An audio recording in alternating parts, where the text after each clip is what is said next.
Baik, Shalom Bapak Ibu Saudara. Shalom. Bagaimana kabarnya? Luar biasa, amin. Kita bersyukur pada saat sore hari ini kita kembali dipertemukan Tuhan dalam ibadah raya yang belum bisa secara offline menyeluruh. Tetapi jemaat Tuhan yang dikasihi yang saat ini berada di rumah, yang mengikuti ibadah secara offline, saya percaya kuasa Tuhan tidak kurang hebat untuk menjangkau setiap kita. Walaupun keberadaan kita saat ini tidak berada pada satu tempat yang sama, tetapi kuasa Tuhan dan Roh Kudus saya percaya akan selalu menyertai dan mengurapi setiap kita yang saat ini mau datang kepada Tuhan. Amin. Kita bersyukur, mari kita mau datang kepada Tuhan. Kita siapkan hati kita untuk kita beribadah pada saat sore hari ini. Bapa yang baik, kami bersyukur kepadamu karena penyertaan-Mu, kasih karunia-Mu di dalam kehidupan kami Tuhan. Oleh setiap hari-hari yang boleh kami lalui, ada kalanya kami mengalami rasa sedih Tuhan, ada kalanya kami mengalami rasa cemas, tapi kami percaya bahwa Engkau adalah satu-satunya penolong kami, pengharapan kami. Untuk itu Tuhan, pada saat sore hari ini kami datang kepadamu, baik jemaat Tuhan yang ada di tempat ini maupun kami yang mengikuti melalui live streaming Tuhan. Kami percaya biarlah kehadiran kami, apa yang kami kerjakan pada saat sore hari ini sungguh-sungguh merupakan ungkapan rasa syukur kami, sehingga ibadah kami menjadikan ibadah yang memiliki kuasa atas setiap diri kami maupun bagi setiap keluarga kami, lingkungan kami Tuhan, terlebih bagi bangsa Indonesia, di mana Tuhan boleh melawat bangsa Indonesia ini. Bangsa Indonesia boleh bertahan untuk menghadapi situasi COVID-19 ini Tuhan. Dan kami percaya perlindungan Tuhan nyata atas kami. Untuk itu Tuhan, kami serahkan ibadah ini ke dalam tangan-Mu. Kami percaya Engkau sendiri akan mengurapi dari awal, pertengahan hingga akhirnya. Engkaulah jawaban hidup kami, Engkaulah kedamaian kami Tuhan. Di dalam nama Tuhan Yesus kami siap untuk beribadah bersama. Mari yang siap untuk memuji Tuhan kita katakan amin. Karena Yesuslah jawaban hidup kita, kita akan angkat pujian ini. Kalau ku cari damai.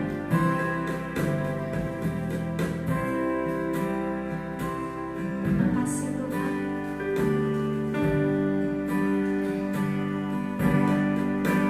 Kalau ku cari damai, hanya ku dapat dalam Yesus. Kalau ku cari ketenangan, hanya ku temui di dalam Yesus. Tak satu pun dapat menghiburku, tak seorang pun dapat menolongku. Hanya Yesus jawaban hidupku.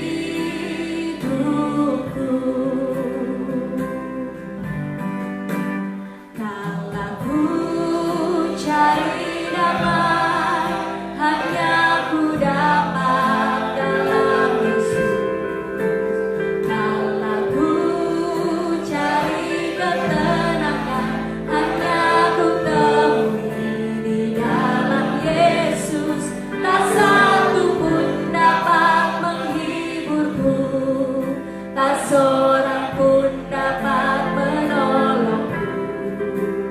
Hanya Yesus jawaban hidupku. Bersama Dia, bersama Dia hatiku damai, walau dalam lembah kegelapan.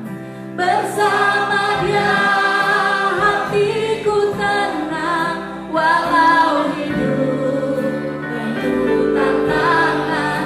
Tak satu pun dapat menghiburku, tak seorang pun dapat menolongku.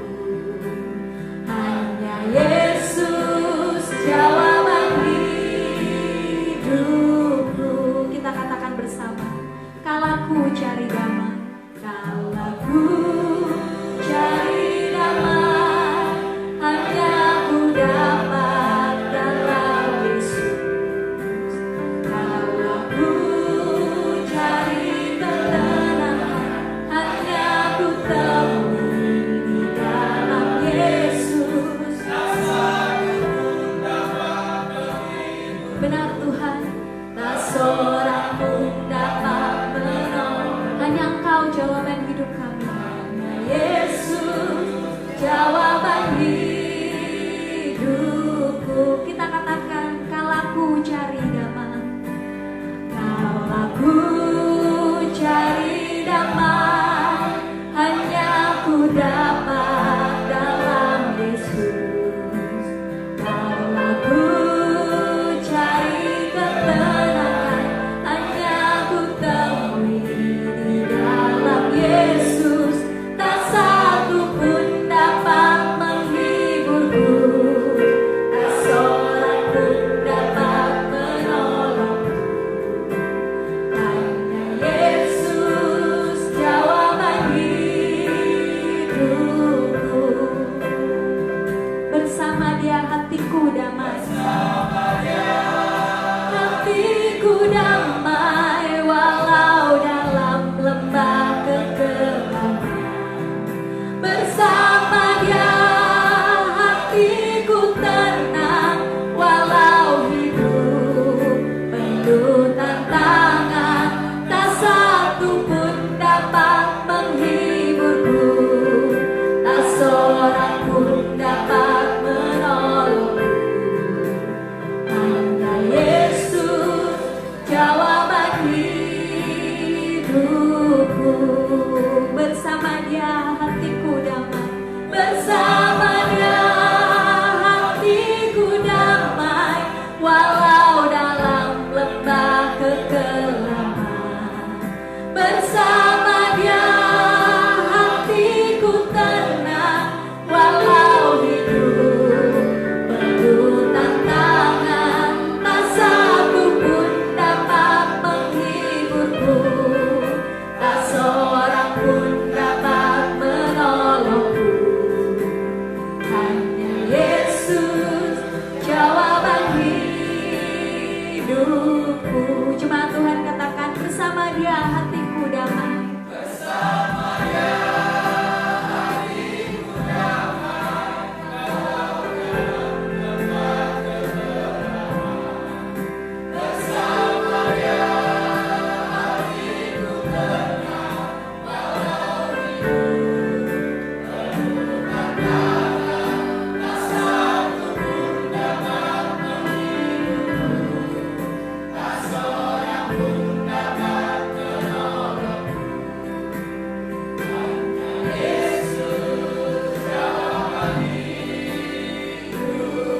Mari kita katakan, bersama Dia hatiku damai. Bersama Dia hatiku damai, walau dalam lembah kegelapan. Bersama Dia hatiku tenang, walau hidup penuh tantangan. Tak satu pun dapat menghiburku, tak seorang pun dapat menolongku. Hanya Yesus jawaban hidupku. Hanya Yesus, hanya Yesus jawaban hidupku. Hanya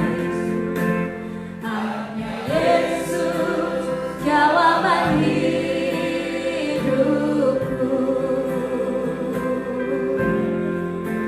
Oh Yesus,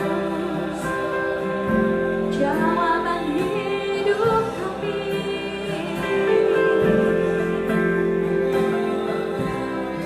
Hanya kepadamu lah kami mengharapkan segalanya dalam hidup kami, Tuhan. Sumber kedamaian kami, sumber sukacita kami. Kaulah kekuatan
Kedamaian sejati kami hanya berasal daripada-Mu. Saatnya Tuhan, kami akan mendengarkan kebenaran firman-Mu. Kami buka hati kami Tuhan sebelum kami mendengarkannya. Dan kami akan menerima setiap panggilan-Mu di dalam hidup kami. Agar kami memiliki hidup yang lebih hidup Tuhan. Hidup yang menghidupi setiap firman-Mu. Hidup yang lebih daripada seorang pemenang Tuhan.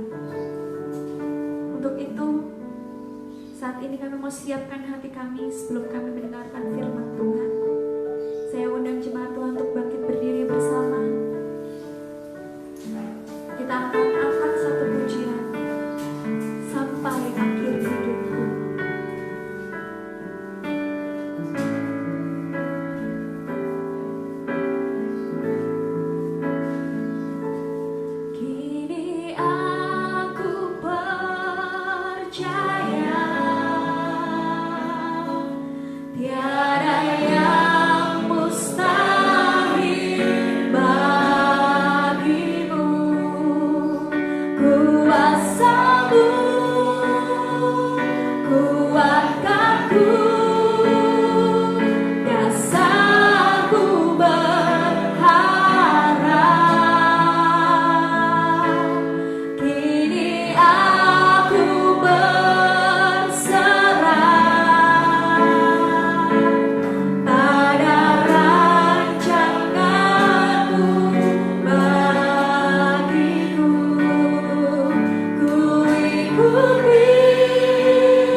hadir, kami boleh menikmati hadirat-Mu. Dan ini bagian dari rencana-Mu bagi kami, supaya kami tetap menikmati kasih-Mu di dalam kehidupan kami di setiap saat. Terima kasih Tuhan, terimalah pujian kami, ucapan syukur kami, persembahan dan penyembahan kami menjadi persembahan yang berbau harum di hadapan Allah. Kami belajar firman-Mu, urapi kami, beri kami hati yang siap ditaburi benih firman Tuhan. Dalam nama Yesus, haleluya. Amin. Puji Tuhan, shalom. Saudara yang dikasihi di dalam Tuhan, hari Minggu yang lalu kita belajar bahwa mengenal Tuhan itu harus dengan hati. Kita belajar dari Esra pasal 1 ayat yang ke-1. Hari ini kita akan belajar dari Esra pasal yang ke-1 ayat yang ke-5. Kita akan sama-sama belajar firman Tuhan, bagaimana kita menanggapi panggilan Allah. Setiap orang kita punya panggilan. Banyak orang menganggap bahwa kesuksesan itu ditentukan oleh sebuah jabatan, oleh sebuah tingkat pendidikan, dan oleh status sosial yang ada di dalam masyarakat kita. Tetapi ketika kita mengenal firman Tuhan, kesuksesan ketika kita mampu mengenal Tuhan dengan hati kita, dan kita mampu menanggapi panggilan Allah di dalam kehidupan kita. Dunia ini begitu luar biasa. Ada orang yang punya profesi untuk mungkin menata rambut, karena banyak orang tidak bisa, dan termasuk saya juga tidak bisa memotong rambutnya sendiri. Apakah itu dianggap satu pekerjaan? Oh, kok saya hanya, kadang-kadang kata yang menyebutkan hanya itu kayaknya merendah banget. Ya, kerjaannya apa? Hanya ini. Saudara, tapi kalau menurut strata atau menurut penilaian masyarakat itu hebat, kerjaannya apa? Langsung, oh saya ini. Kedudukannya apa? Langsung disebutkan.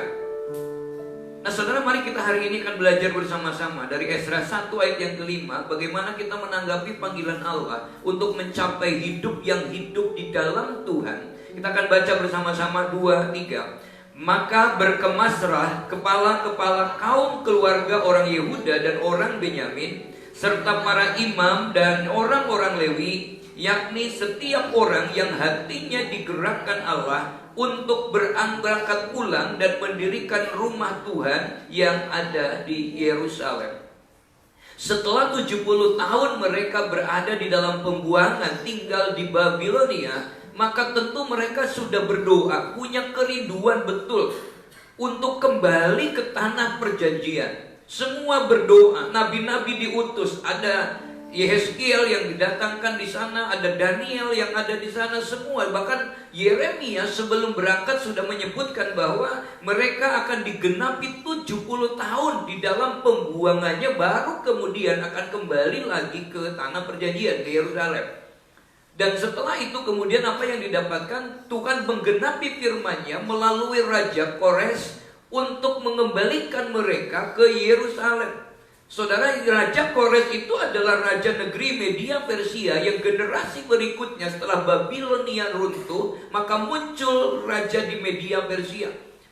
Dan itu sudah mungkin banyak orang yang mengatakan, gak mungkin, sudah tak mungkin lagi bisa kembali. 70 tahun bukan waktu yang mudah, tapi toh Tuhan menggenapi firman-Nya. Nah sekarang saudara, setelah 70 tahun itu, maka Raja Kores memberikan kesempatan untuk mereka kembali. Kenapa? Karena Kores digerakkan hatinya oleh Tuhan.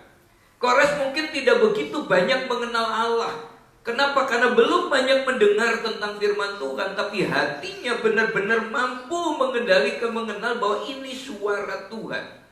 Nah hari ini ternyata direspon betul oleh Raja Kores. Dia memberikan perintah kepada suku Benyamin dan suku Yehuda, yang adalah berasal dari kerajaan Yehuda, kerajaan Yudea, untuk kembali ke Yerusalem untuk membangun bait Allah yang ada di Yerusalem. Dan saudara perhatikan kata kalimat di sini, yang mereka yang pulang itu bukan semuanya meresponinya. Sebab Alkitab mencatat di sini, yakni setiap orang yang hatinya digerakkan oleh Tuhan untuk pulang. Mereka yang hatinya digerakkan untuk pulang itulah di kalimat pertama ayat ini mengatakan, maka berkemaslah kepala-kepala suku. Saya percaya yang berkemas itu juga ada beberapa responnya. Ada orang yang berkemas karena memang responnya sudah rindu pengen kembali. Ada orang yang berkemas mungkin karena apa iya ya berangkat enggak. Ada orang yang berkemas mungkin yang penting saya ikut saja. Saudara, kira-kira yang akan sampai dan tekun di tempat atau kembali ke Yerusalem itu pasti bukan yang asal-asalan, yang memang sudah niat betul. Dia akan kuat bertahan menghadapi apapun juga. Nah saudara, panggilan Allah itu memiliki satu konsekuensi. Ketika Raja Kores untuk memberikan kesempatan, panggilan Allah itu ternyata sifatnya tidak memaksa, bukan paksaan, tetapi sepenuhnya pilihan, keputusan ada pada bangsa Yehuda atau bangsa Israel yang ada di tanah atau di pembuangan itu. Saudara dikasih di dalam Tuhan, ketika saya meresponi panggilan Allah tahun 97 untuk memulai di dalam sebuah pelayanan yang tidak pernah dibayangkan sebelumnya. Itu bukan sesuatu yang mudah, pertentangan. Ada omongan, ada perkataan yang membuat kadang telinga lemah. Ada juga penglihatan, melihat bagaimana orang-orang di dalam perjalanan menuju panggilan, kadang perasaan kecewa itu begitu luar biasa. Kenapa? Karena kita berharap orang atau pribadi yang sudah kita dekat itu ternyata akan mampu menopang, menjadi support. Ternyata justru banyak orang-orang yang terdekat justru kemudian membuat kita menjadi kecewa. Saudara perhatikan di sini. Kalau kita tidak kuat menanggapi panggilan, panggilan itu kalau bukan satu pilihan, maka dia. Berapa banyak orang yang lulus sekolah teologi, yang siap untuk pelayanan tetapi akhirnya tidak serius pelayanan. Betapa ada orang yang siap dari awalnya bergairah luar biasa, tetapi di tengah jalan lari dari pelayanannya. Berapa banyak orang yang memulai usaha, tapi di tengah perjalanan karena ada goncangan lalu dia mundur. Kenapa? Ini tidak cocok buat saya. Nah saudara perhatikan di sini, panggilan itu adalah sifatnya pilihan, keputusan ada pada kita, pada orang Yehuda pada waktu itu. Panggilan itu adalah inisiatif Tuhan berdasarkan kasih karunia-Nya untuk menggerakkan hati kita. Kalau awal ditanya, pengen jadi apa? Anak-anak kan mulai TK ditanya pengen jadi apa? Jadi guru, jadi presiden, jadi apa? Di tengah perjalanan mulai berubah. Nanti kalau sudah kuliah mau lulus pengen jadi apa kira-kira? Nggak tahu gitu ya. Mulai bingung, kenapa? Karena sudah mulai berpikir nanti bagaimana, tingkat persaingannya bagaimana. Untuk konsisten dalam komitmen itu membutuhkan satu perjuangan betul. Nah orang-orang Yehuda yang akan kembali ke Yerusalem pun perhatikan, tidak semuanya ikut ternyata. Ada mereka yang kemudian pulang di periode berikutnya. Harusnya ketika mereka sudah menunggu 70 tahun itu, ketika awal siapa yang bergerak hatinya pulang, mestinya mereka semua pulang ke Yerusalem. Tapi perhatikan, ada pulang pada periode pertama tahun 536, tetapi ada pulang pada waktu periode kedua pada zaman Bupati Nehemia. Bahkan mungkin ada yang tidak pulang. Kenapa? Yang pulang kedua itu karena mungkin melihat yang pulang duluannya. Ada orang yang digerakkan kembali untuk kembali kepada panggilannya karena dia melihat, orang itu kok ya berhasil, saya akan coba mengikuti. Berarti dia sudah kehilangan langkah, di beberapa langkah di depannya. Nah saudara perhatikan di sini, ada yang menanggapi secara positif, ada yang diam, bahkan mungkin ada yang tidak meresponi, bahkan menolak panggilan itu. Hari ini kita mau belajar untuk bisa memahami panggilan apa yang Tuhan berikan kepada kita, dan belajar untuk mensyukuri panggilannya itu, bahwa Tuhan bisa menuntun kita ke tempat masa depan yang penuh dengan pengharapan. Itu tidak sama dengan orang lain. Orang kita dilahirkan itu unik kok. Di seluruh dunia yang modelnya kayak kita ini mungkin apakah bisa ada kira-kira? Paling hanya bilang mirip ya. Begitu ditanya tetap ada perbedaan. Kenapa? Karena manusia termasuk kita ini tidak diciptakan massal. Kita diciptakan menurut rupa dan gambar Allah, dan person diciptakannya. Dengan persiapan-persiapan masa depan yang penuh dengan pengharapan diberikan kepada orang per orang. Ada mungkin nanti panggilannya sebagai pedagang, ada panggilannya sebagai pengusaha, ada panggilannya sebagai guru, ada panggilan mungkin sebagai pegawai, saudara, dan berbagai macam panggilan. Nah, panggilan itu sudah ada sebenarnya sejak kapan? Sejak manusia pertama jatuh ke dalam dosa. Ketika Adam jatuh di dalam dosa, Tuhan yang mencari Adam. Perhatikan, waktu Adam mendengar suara langkah Allah, maka kemudian dia ngumpet. Dan Tuhan bertanya, Adam, di manakah engkau? Inilah panggilan pertama kepada manusia. Untuk apa? Untuk memanggil manusia kembali kepada Tuhan. Karena manusia cenderung untuk sembunyi dengan berbagai alasan yang ada di dalam hidupnya. Untuk tidak menggenapi panggilan, meresponi panggilan itu kan banyak alasan. Banyak orang berargumentasi membenarkan pembenar tindakannya, termasuk Adam. Maka ketika Adam ditanya, kenapa engkau sembunyi? Perempuan yang engkau tempatkan itu loh Tuhan. Kepada wanita, kenapa engkau melakukan itu? Ular itu loh. Perhatikan, alasan-alasan itulah yang sekarang juga sering kali terjadi di dalam hidup kita. Kenapa kita tidak konsisten di dalam mengiring Tuhan, tidak konsisten di dalam bergairah kepada Tuhan, tidak konsisten di dalam mencari perkenanan Tuhan, tidak konsisten di dalam kita menikmati setiap anugerah Tuhan, tidak konsisten di dalam kita sungguh-sungguh mencari Allah. Kenapa? Berbagai banyak alasan. Kalau kita melihat ke dalam perjanjian lama, Ibrahim itu dipanggil oleh Tuhan pada umur 75 tahun dari Ur Kasdim menuju ke tanah perjanjian. Itu bukan dalam umur yang layak, normal untuk menghasilkan keturunan. Bukan Abraham orang yang tidak punya apa-apa lalu dijanjiin dia, yes saya berangkat karena dijanjiin materi yang banyak. Tidak.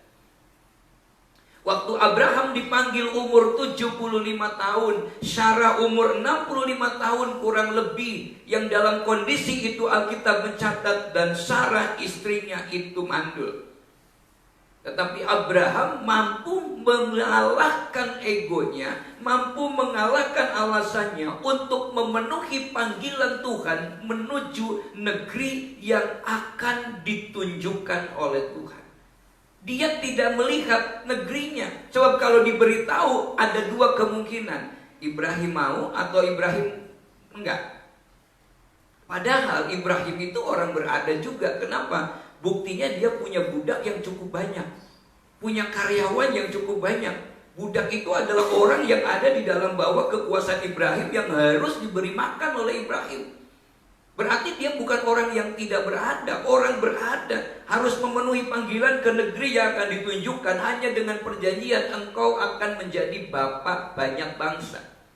Dia bisa menolak itu. Tapi Ibrahim tidak menolak panggilan Allah. Kenapa? Ibrahim tidak melogikakan panggilan Tuhan, bahwa Tuhan sanggup melakukan apa yang difirmankannya. Yang kedua, saudara, Musa mencoba menolak dengan jujur panggilan Allah. Kenapa? Dia sadar kelemahannya. Ketika Tuhan bilang engkau akan dijadikan pemimpin untuk membawa bangsa Israel keluar dari tanah Mesir, berbagai macam coba atau argumen dilakukan oleh Musa. Pertama dikatakan, saya tidak punya apa-apa. Memang Musa tidak punya apa-apa. Waktu di Mesir dia berkata, aku bisa. Tapi dia mencoba untuk menolong umat Tuhan. Ternyata malah justru dia mengalami ketakutan yang luar biasa. Ketika Tuhan mendengar bahwa Musa katakan, aku tidak bisa apa-apa, Tuhan hanya bilang, apa yang ada pada tongkatmu atau pada tanganmu? Tongkat. Lemparkan itu tongkat. Tongkat yang biasa dipakai Musa. Ketika Musa taat kepada Tuhan, maka tongkat itu berubah menjadi ular raksasa yang nantinya akan dipakai Tuhan dengan bukan hanya memakan ular-ular kecil yang diciptakan oleh ahli-ahli sihir orang Mesir, tetapi dengan tongkat yang sederhana itu ternyata ketika ketaatan kepada Tuhan mampu melihat Allah yang dia sembah adalah Allah El Shaddai. Kenapa? Karena hanya dengan memukulkan tongkat kemudian laut terbelah menjadi dua. Laut Merah terbelah menjadi dua. Saudara, kemudian Musa alasan apa lagi? Dia bilang gak punya apa-apa. Coba masukkan tanganmu ke dalam saku. Begitu dimasukkan, dikeluarkan kembali, tangannya kusta. Tangan yang sama yang memegang tongkat, tangan yang sama yang tidak punya apa-apa, sama mungkin seperti tangan kita, seperti keberadaan kita, seperti apa adanya kita hari ini. Tapi kalau kita mau meresponi panggilan Tuhan, bukan kitanya yang hebat, tetapi Allah yang kita sembah itulah Allah yang luar biasa, Allah yang hebat. Saudara, dan kemudian ketika Musa memiliki argumentasi yang lebih spesifik lagi, Tuhan, saya tidak pandai bicara. Dan Tuhan kirimkan Harun untuk menjadi juru bicaranya. Harun tetap menjadi juru bicara Musa. Miriam tetap menjadi pembantu Musa di dalam konsep melayani, memimpin pujian.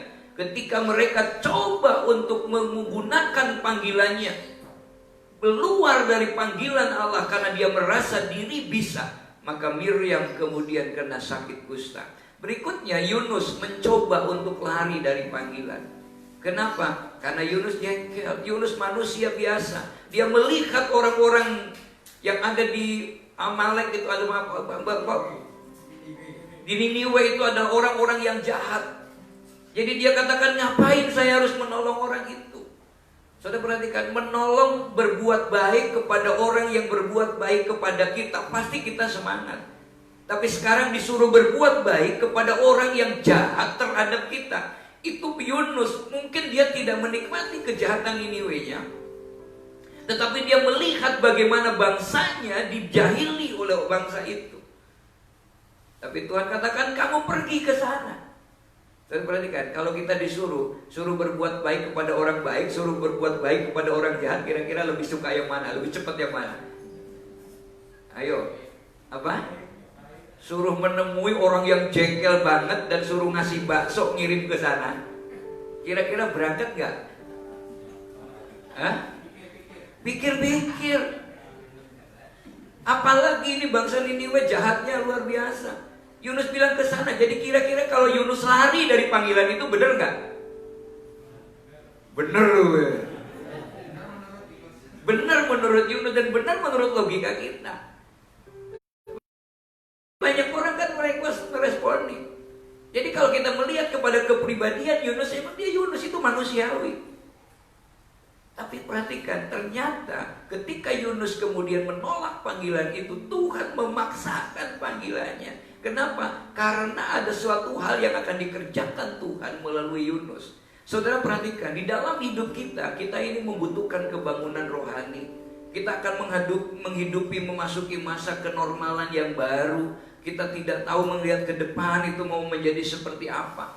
Tetapi kita untuk itulah maka kita juga mau belajar hari ini kepada firman Tuhan.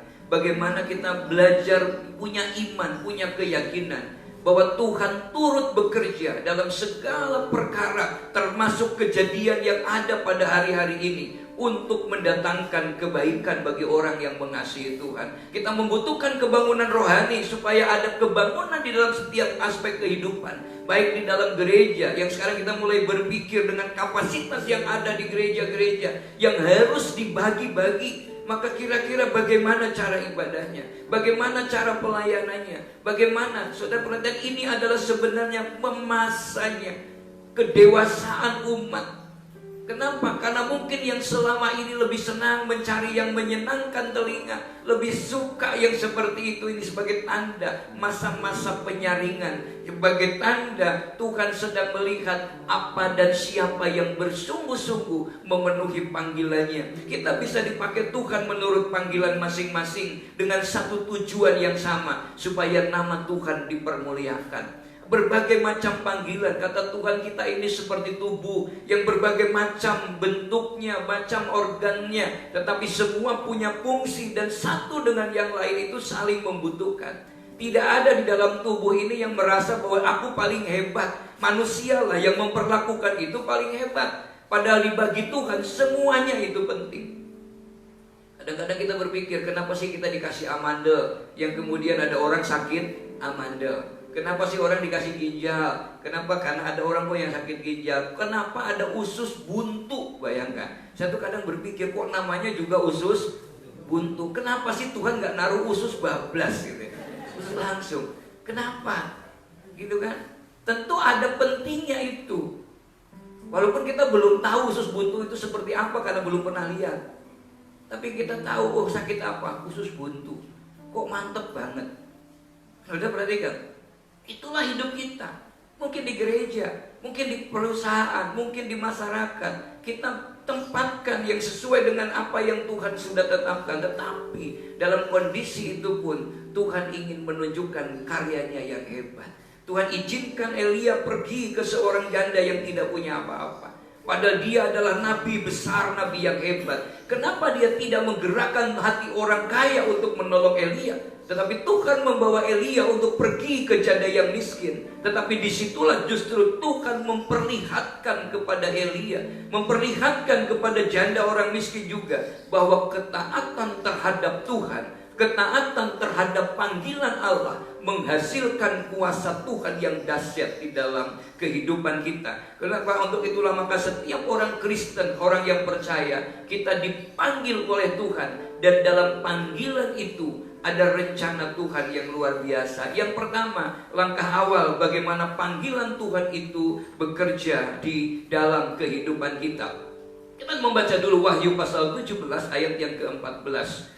Firman Tuhan berkata, mereka akan berperang melawan anak domba, tetapi anak domba akan mengalahkan mereka, karena ia adalah Tuhan di atas segala Tuhan dan Raja di atas segala Raja. Mereka bersama-sama dengan dia juga akan menang, yaitu mereka yang terpanggil, yang telah dipilih, dan yang setia.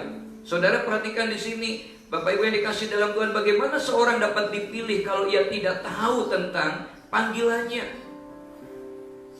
Banyak orang yang hari-hari ini sedang tes di perguruan tinggi. Banyak orang yang hari ini mungkin tes di sebuah pekerjaan. Kalau dia tidak yakin akan panggilannya, dia gak akan datang ke sana.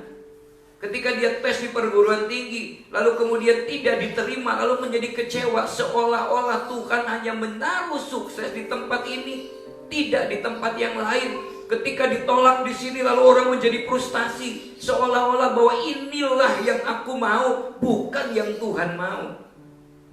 Nah, Bapak Ibu yang dikasih dalam Tuhan, kenapa bisa demikian? Karena kembali bahwa kadang akal pikiran kita yang membuat kita tidak cepat mengenal.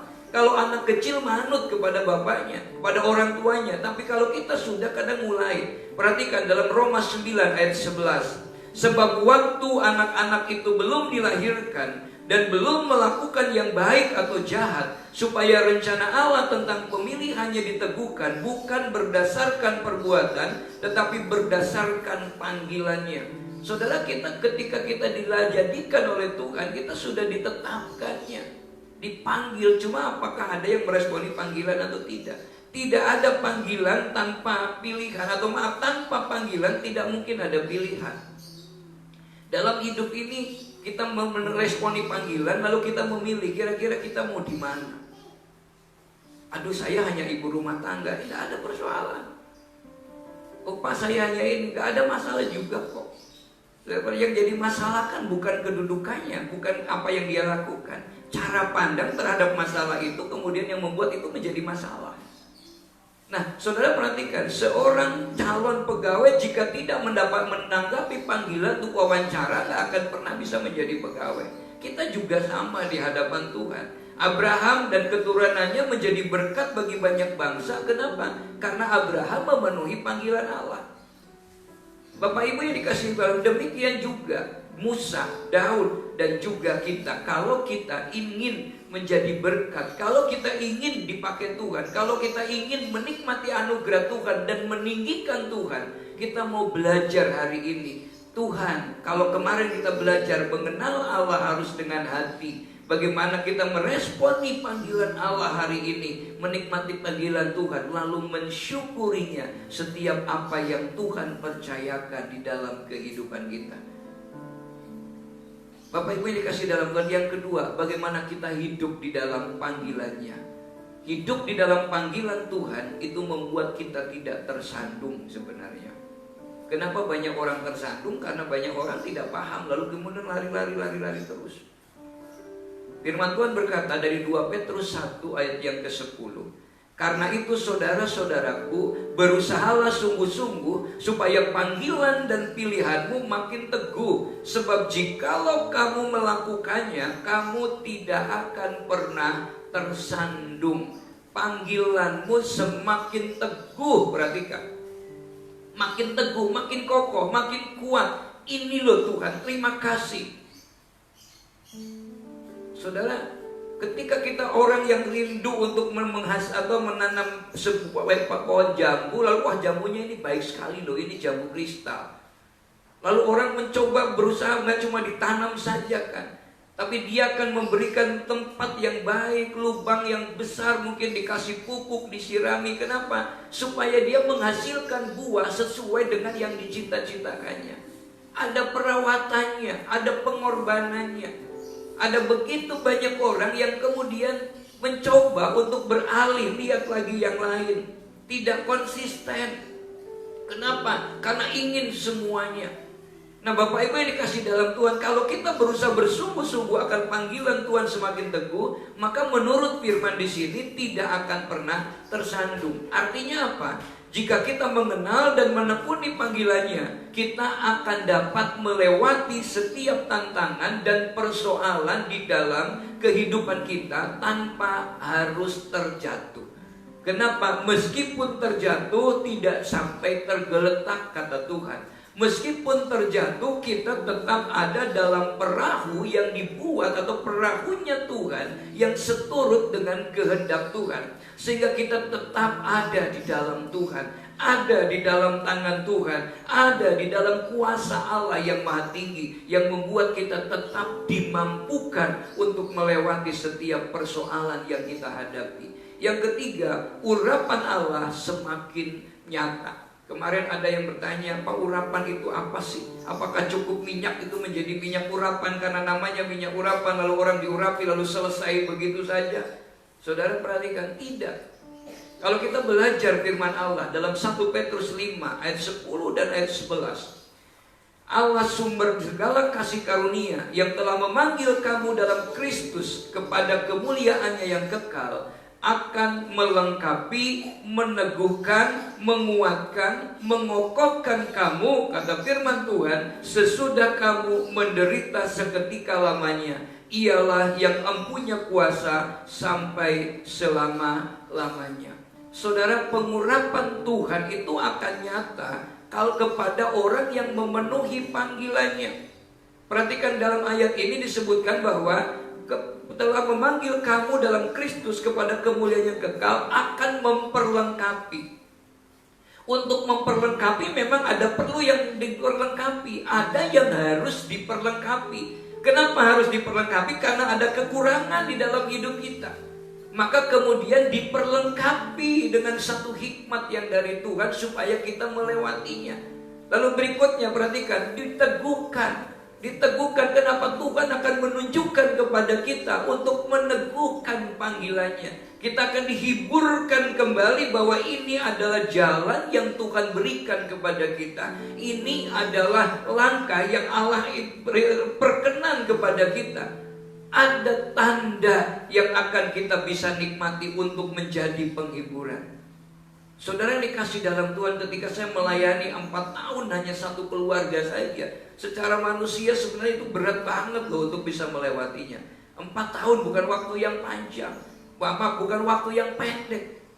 Ada banyak orang yang berbicara, tapi di dalam 4 tahun itu, dalam kesederhanaan yang 4 tahun itu, pergumulan yang 4 tahun itu, Allah selalu memberikan penghiburan-penghiburan yang di luar nalar kita. Ternyata Tuhan mampu memperlihatkan untuk meneguhkan bahwa ini ada dalam track yang benar, panggilannya Tuhan. Saudara yang dikasih di dalam Tuhan Yesus Kristus, Musa menekuni panggilannya sebagai pembebas bangsa Israel. Dia diurapi dengan urapan khusus.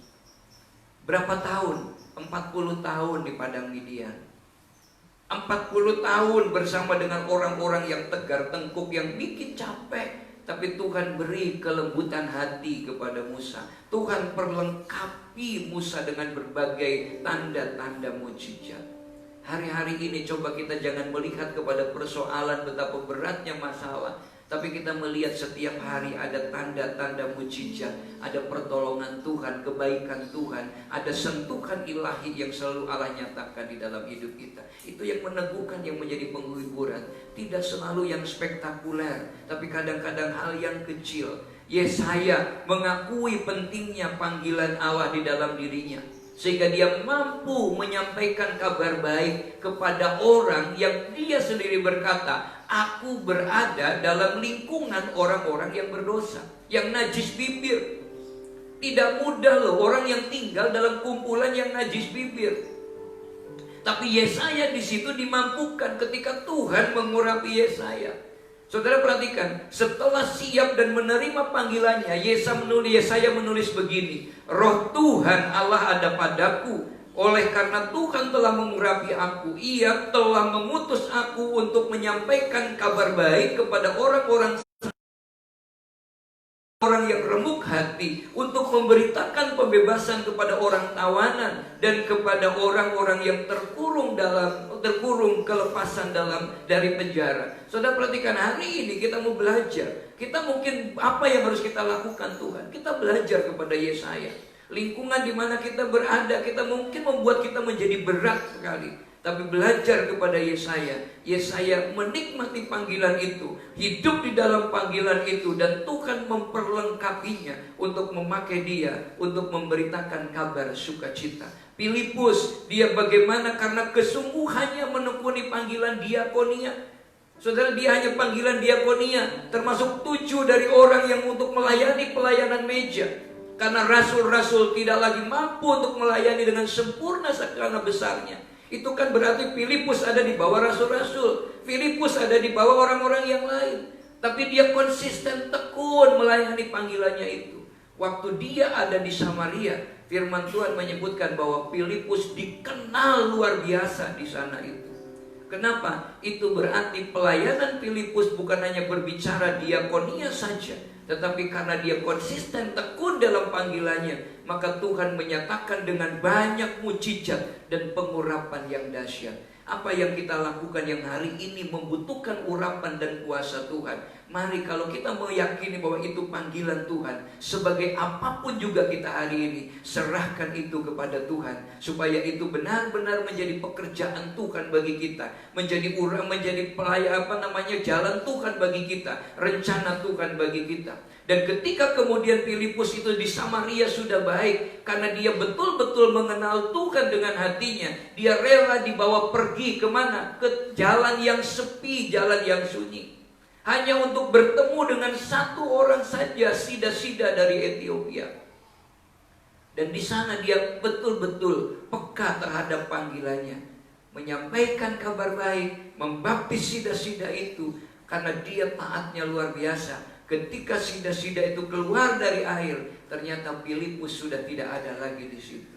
Ada kuasa yang besar yang tidak bisa kita bayangkan. Namanya iman itu tidak bisa dilogikakan, sudah sulit. Kalau baru dilogikakan kadang setelah terjadi. Tapi kita harus merencanakan yang masuk logika juga. Nah, saudara perhatikan di sini. Dengan cara yang supranatural, maka dia dibawa. Sebagai seorang diaken, dia melayani dengan sungguh-sungguh. Untuk itulah maka urapan Allah memberikan setiap apapun yang dia kerjakan, diberkati dengan segala hal yang baik. Yang ketiga, memiliki pengharapan. Pengharapan itu seperti bensin yang bisa membakar, yang membuat kita menjadi semangat untuk berjalan. Ada mesinnya, ada motornya, nggak ada bensinnya, nggak ada apa-apa. Pengharapan juga mungkin seperti busi yang mampu menghidupkan kemudian bisa berjalan. Saudara perhatikan, di dalam Efesus 1 ayat 18 dan 19 berkata, dan supaya ia menjadi mata hatimu terang, agar kamu mengerti pengharapan apakah yang terkandung dalam panggilannya, betapa kayanya kemuliaan bagian yang ditentukannya bagi orang-orang yang kudus, dan betapa hebat kuasanya bagi kita yang percaya sesuai dengan kekuatan kuasanya. Perhatikan betapa hebat kuasanya bagi setiap orang, bagi orang yang sesuai dengan apa yang bagi kita yang percaya kepada Tuhan. Kapan itu? Ketika kita punya pengharapan di dalam Tuhan. Ketika ada pengharapan, maka pengharapan itu adalah sauh yang kuat untuk kita tetap bisa kuat, bisa kokoh di dalam Tuhan. Saudara, panggilan Tuhan memberikan pengharapan, dan pengharapan memberikan kekuatan. Kekuatan itu bagaikan sauh yang kuat dan aman bagi jiwa. Orang yang tidak mengetahui dengan pasti panggilannya, dia akan mudah goyah. Kenapa? Karena dia akan membandingkan dengan yang lain. Dia nggak bisa mensyukuri apa yang ada. Dia tentu merasa kurang puas dan cemburu terhadap yang lain. Cemburunya cemburu negatif. Ketika orang begini, dia begini terus, dia nggak akan puas. Saudara perhatikan. Dan orang yang tersebut yang selalu meniru orang lain, sesungguhnya orang itu tidak punya identitas pribadi dengan jelas. Mari kita belajar untuk memiliki identitas pribadi sebagai umat Tuhan yang disebut Kristen, karena gaya hidupnya seperti Kristus hidup. Citra diri kita bukan ditentukan oleh apa kata orang, tapi citra diri kita ditentukan oleh apa kata Tuhan ketika kita benar-benar meresponi panggilan Allah. Yang berikutnya, bahwa panggilan Tuhan akan mengarahkan pelayanan kita. Saudara, firman Tuhan mengatakan, apapun juga yang kamu perbuat, perbuatlah seolah-olah untuk Tuhan dan bukan untuk manusia. Biarlah rohmu menyala-nyala dan layanilah Tuhan.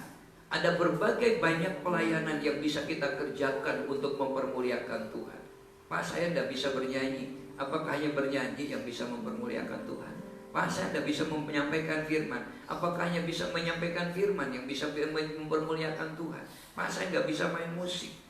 Lah kerjaannya apa? Pak, saya berdagang. Dengan dagang itulah bisa. Pak, saya berusaha. Dengan usaha itulah bisa. Pak, saya masih pelajar. Dengan belajar itulah kita bisa mempermuliakan Tuhan. Ada teman kemarin cerita, sekarang kan musimnya online, kuliah daring. Memang dia buka juga Zoom. Dia asik begitu, tapi tiba-tiba ditanya, sementara dosennya udah pakai dasi, rapi, duduk, ngajar. Dan tiba-tiba dialihkan ke mahasiswa ini, kedengaran ada suara motor, gitu. Ditanya, lah kamu ada di mana? Ada suara motor, ada di ATM Pak. Saudara bayangkan, dosennya kuliah yang benar ngajarin, persiapkan, sementara mahasiswanya sedang antri ATM. Kira-kira kalau Anda jadi dosennya gimana? Dosennya bilang, langsung diputus, mulai saat ini Anda berarti tidak ikut kuliah sesi ini. Saya perhatikan, katanya Pak panggilan. Tapi kadang-kadang orang gak konsisten di sana. Kenapa? Nyambi.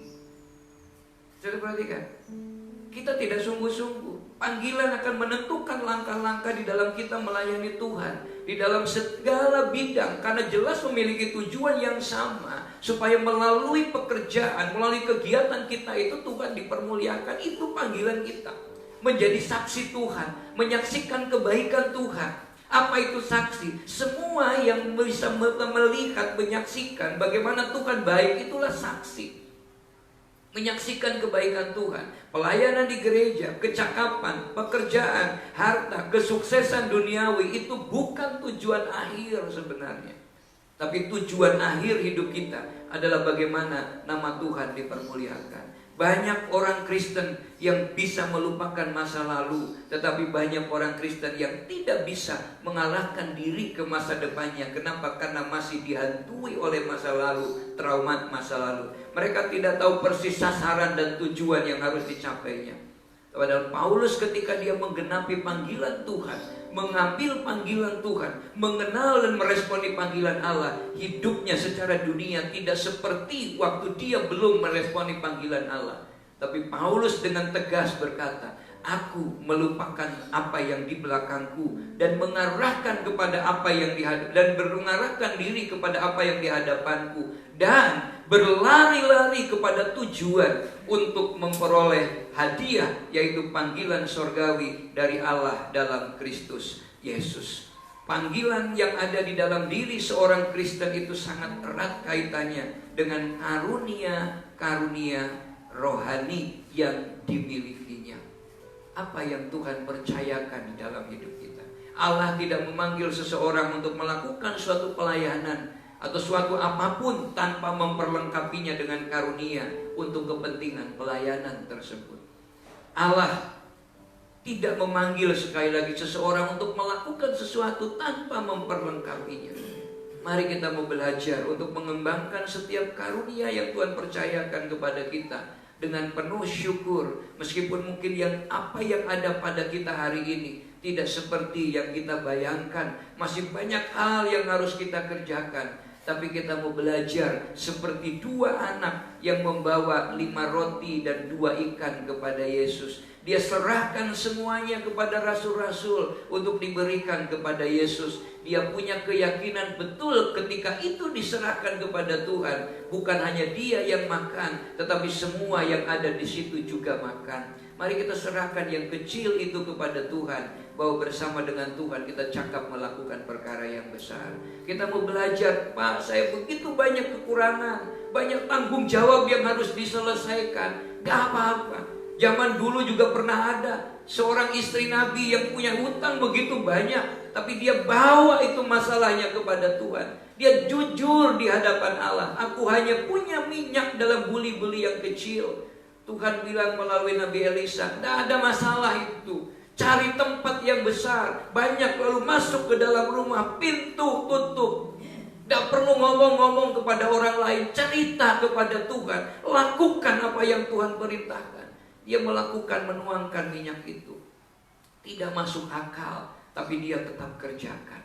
Dia tidak mengerti karena tutup pintu gelap, dulu belum ada listrik. Yang tahu dia adalah anaknya. Penuh ganti, sampai akhirnya sudah habis semua. Minyak itu berhenti. Dan begitu dibawa kepada Elisa, dikatakan jual semuanya, bayar hutangmu, hiduplah dari sisanya. Saudara, yang membuat kita terlalu banyak kekurangan, kenapa ada istilah besar pasak daripada tiang? Karena kadang-kadang kemauan kita lebih besar dari apa yang kita punya. Tapi kita mau belajar mensyukuri apa yang ada. Nikmati karunia itu supaya kita menikmati hidup yang hidup. Selamat menikmati hidup yang hidup bersama dengan Tuhan. Selamat meresponi panggilan Allah. Katakan di hadapan Tuhan, ku yakin kau hadir di sini Tuhan.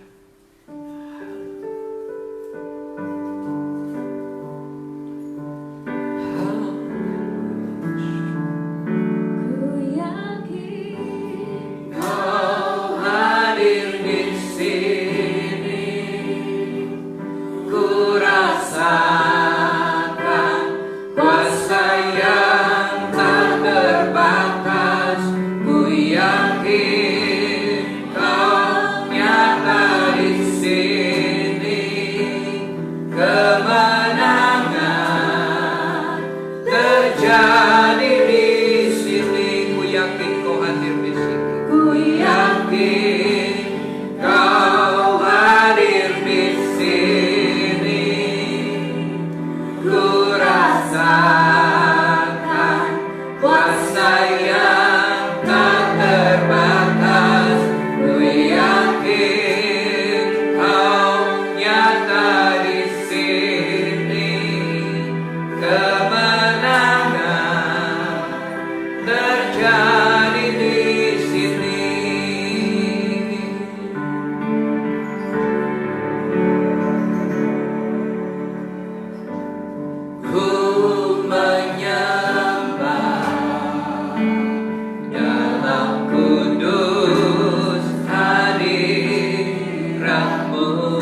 Haleluya Yesus.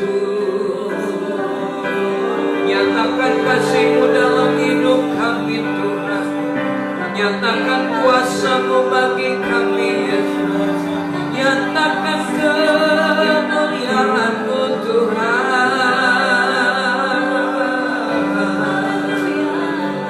Buka hati kami untuk meresponi panggilan-Mu Tuhan. Buka hati kami untuk mensyukuri apa yang Tuhan beri. Haleluya, haleluya, haleluya, haleluya, haleluya. Terima kasih Tuhan. Oh, ya Yesus. Terpujilah nama-Mu Yesus.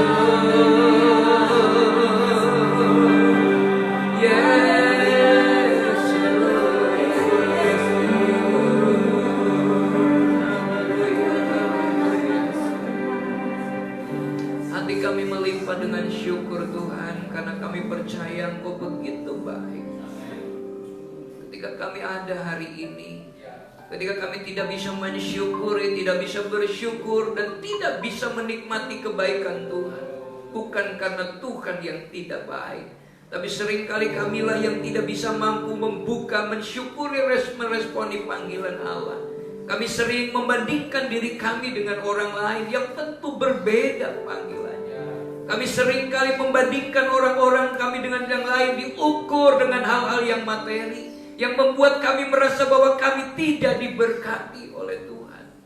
Padahal Tuhan ketika kami belajar meresponi, tidak ada orang desa, tidak ada orang kota, tidak ada yang terpelajar dan tidak terpelajar di hadapan Tuhan. Sebab Engkau berkata, barang siapa menerimanya, diberinya kuasa untuk menjadi anak-anak Allah. Inilah hidup kami Tuhan. Kami ada di dalam kegenapan janji-Mu. Hari ini kami buka hati kami untuk kami belajar mensyukuri dan meresponi panggilan Allah. Lalu menjalani, menikmati panggilan itu sampai kepada masa depan yang penuh dengan pengharapan itu dijadikan bagi kami. Kami menyenangkan hati Tuhan dan hidup kami mempermuliakan Allah. Jadilah Engkau menjadi pusat dalam setiap langkah hidup kami Tuhan. Terima kasih Tuhan. Berkati bangsa dan negara kami, berkati kota Jogja ini, berkati Sleman, dan berkati lingkungan di mana kami berada Tuhan. Kami percaya Engkau baik bagi bangsa kami. Terpujilah nama-Mu Tuhan. Ketika kami ada di dalam Allah, maka pekerjaan kami pun, usaha kami, studi kami, tubuh kami pasti diberkati oleh Allah. Terima kasih di dalam nama Tuhan Yesus Kristus. Mari kita angkat tangan kita bersama-sama. Tuhan memberkati engkau dan melindungi engkau. Tuhan menyertai engkau dengan wajahnya dan beri engkau kasih karunia. Tuhan menghadapkan wajahnya kepadamu dan memberi engkau damai sejahtera mulai sore ini sampai Maranatha. Tuhan Yesus datang yang kedua kali. Yang percaya diberkati Tuhan sama-sama katakan amin. Tuhan berkati saudara, kita akan berjumpa kembali pada hari Rabu dengan tema yang sama, hidup yang hidup. Tetapi ada mungkin perbedaan bahwa hari Rabu kita akan banyak mengambil tema bagaimana hidup di dalam perjuangan dan kemenangan. Sementara hari Minggu kita akan belajar hidup yang hidup khusus dari kitab Esra. Tuhan memberkati.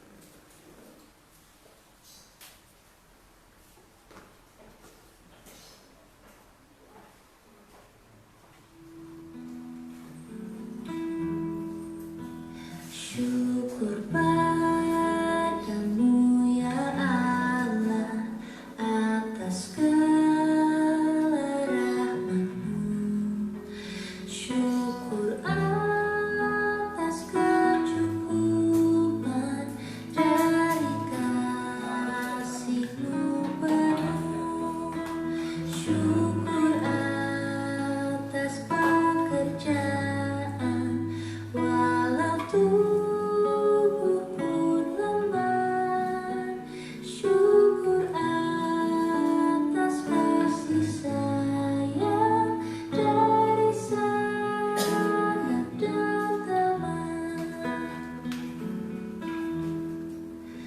syukur